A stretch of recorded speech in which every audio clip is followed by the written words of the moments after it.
Motichalán y a Flor Pucarina, típica flor de los Andes. Motichalán y a Flor Pucarina, típica flor de los Andes.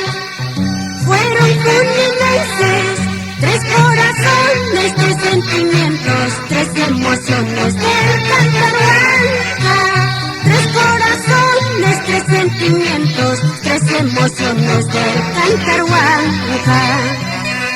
Cuando Picacho y Flor cantaban, ¿cómo llegaban al pueblo? Cuando Picacho y Flor cantaban, ¿cómo llegaban al alma? Emilia Landia con sus canciones, canción del alma, sentir del pueblo. Emilia Landia con sus canciones, canción del alma, sentir del pueblo.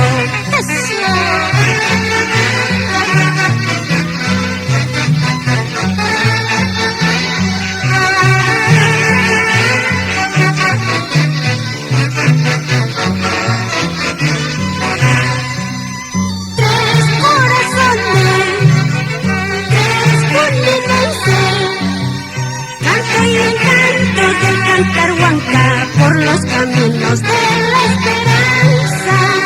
Canto y el canto de Cantaruanca por los caminos de la esperanza. Mi homenaje a los tres grandes del Cantaruanca: Flor Pucarina, Picaflor de los Andes y Emilio Alandia.